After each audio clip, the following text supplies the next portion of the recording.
What is up, everyone? JD here. I hope you're doing well today. We have a mail call to get into. Let's get into it.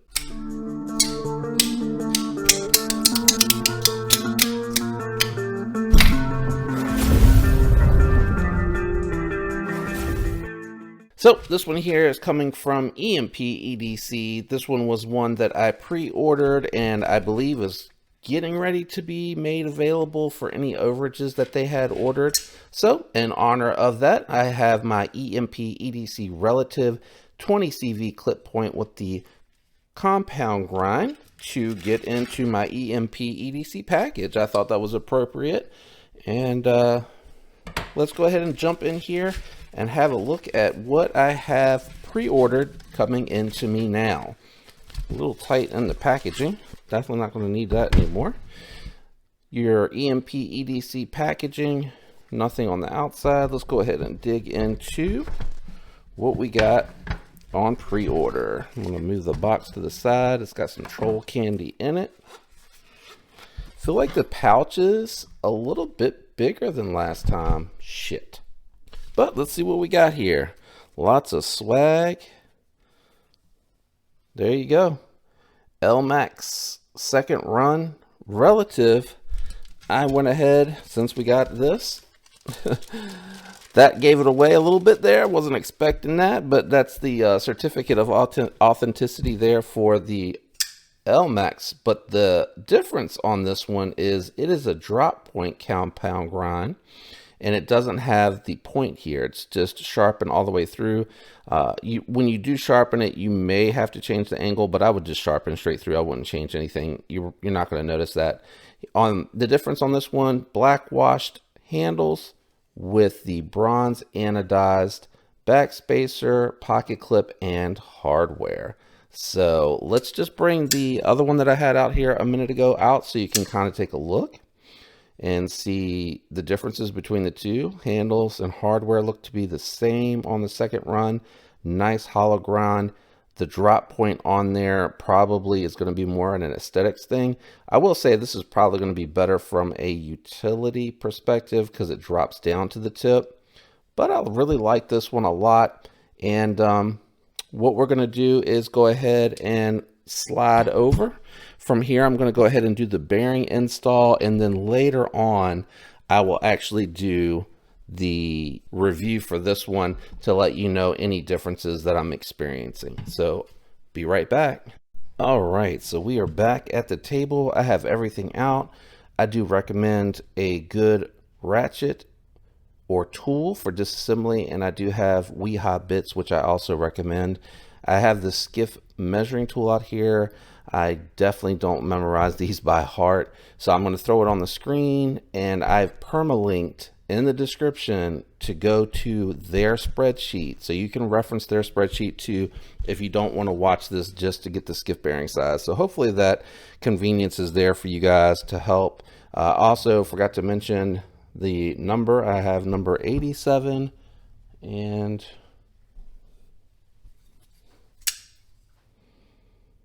74. So those are my numbers in case anybody wants to know. Yes, I've been asked what number I have. So I have to remove these two screws and the pivot screw to get in here.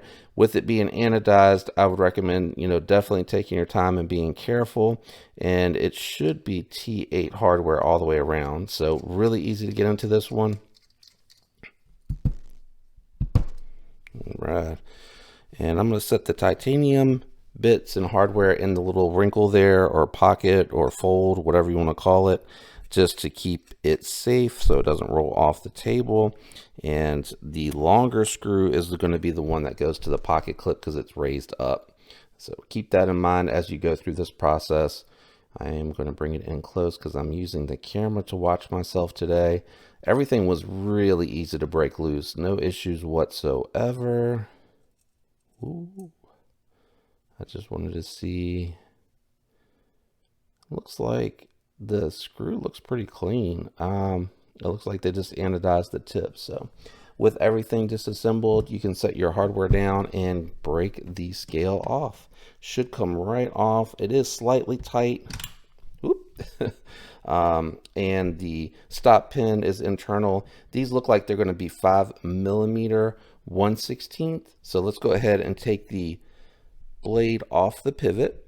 It is definitely tight tolerances, so I plan to lube all of this up. Woo, really, really tight. So we'll start with the pivot.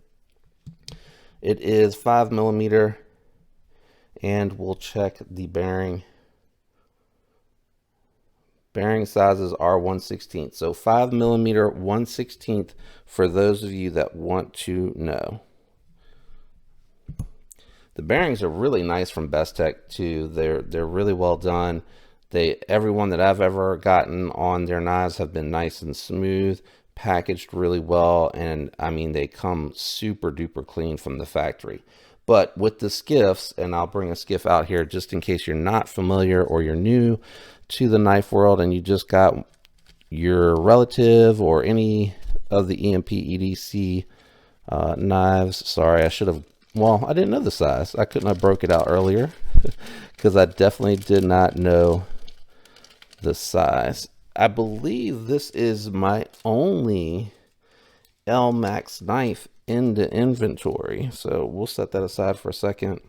And I just want to show you kind of why I like the skiff bearings here. So you can see there's more bearings, which make it more solid in the pivot, and they're completely encased in a solid material. So that's why I do like to change out to skiffs from factory bearings. If you ever wondered, because I know people all the time like, it's not necessary. I know it's not necessary. It's not that the factory bearings are bad. Ooh, I gotta clean first. It is not that the factory bearings are bad. It's more about just improved performance, right? You get more bearings, making it smoother, and you get, there you go, nice and clean. I don't think there's any lube in here. Is there any lube in here? I don't think that there is. Your D-shaped pivot should be facing the rear, so keep that in mind.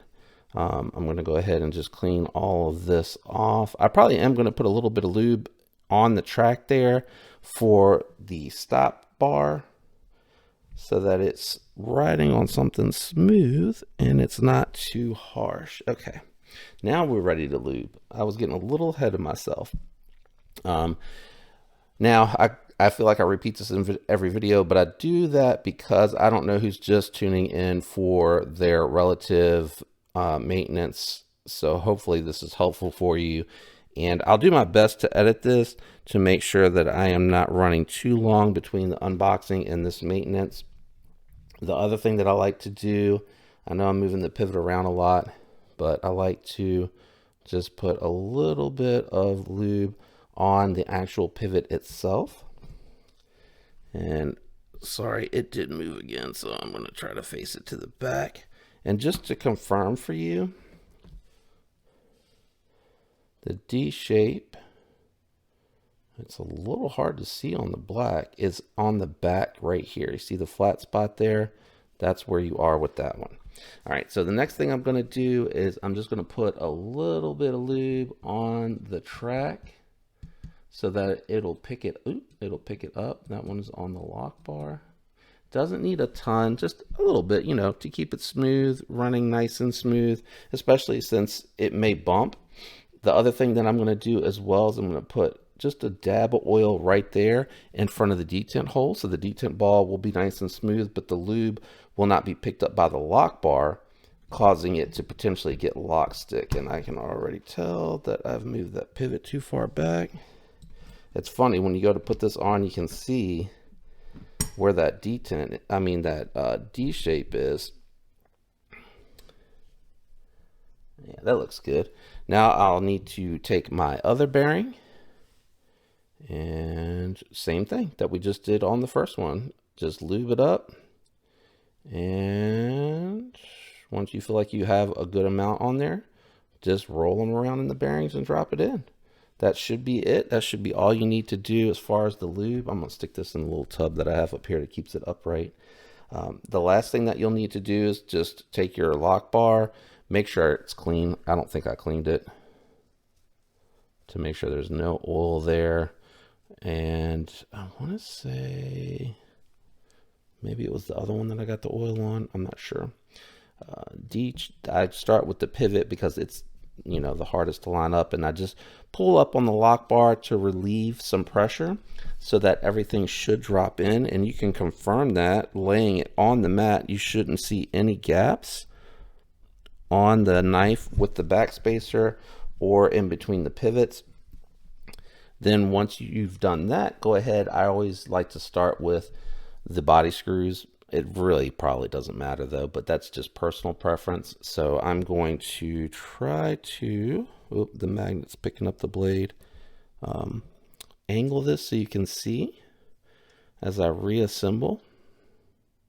Nice and snug, don't over tighten. You have titanium hardware, and while titanium is fairly strong, you don't want, for such a small thread and such fine threads, you don't want to over tighten and cause them to strip. So just once it gets tight, just go a little bit further, and that's it. Once you meet resistance, all three of these are working together to keep everything in place, so you do not need to overdo it. The last thing you'll do here is install your pivot, and then we're gonna just play with it to make sure that we got good blade centering, that we have good action.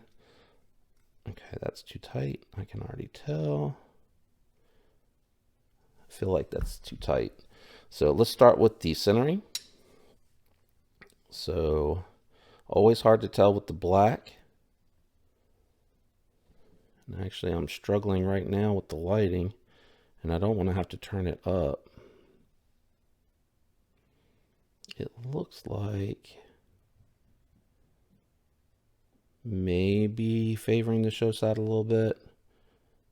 Maybe. Let me just check the no play, fall shut action. I'm just going to open and close it a few more times. And then what I'll probably do is with it closed. Is it centered now? Sorry, I got to come off camera. No, it is favoring the show side a little bit. It is a little tricky with the black to get it to show up on camera. So I'm just going to loosen these a little bit.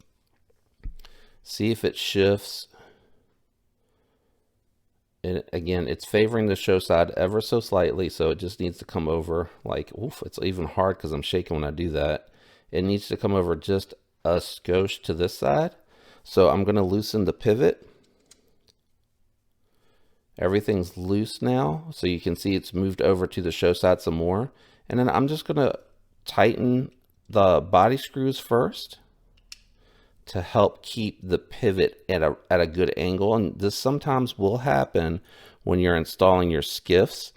And just take your time and keep playing with it until you get it right where you want it. So everything is tight as I would want it there. And then the last thing I'm going to do is just tighten the pivot to where I had it before.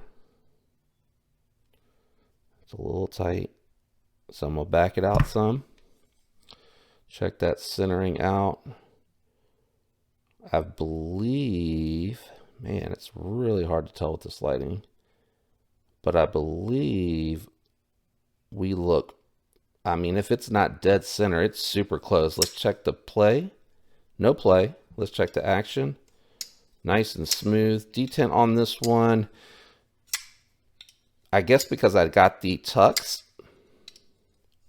it feels good. Now I do have a little lock stick, so I will continue to just play with it as is and see if that lock stick goes away on its own. And then if it doesn't, I'll do a follow-up video and I'll show you what I did to remedy it. It's a very easy remedy. You just are going to take like light bits of sandpaper, and you're just going to hit this and the lock bar just a little bit, really light pressure, just to knock off any potential burr that's there. But personally, I prefer to try to let the burr, I don't know what's going on with my voice. I'm sorry, guys. I personally like to let the burr fall off on its own and see if it'll alleviate itself.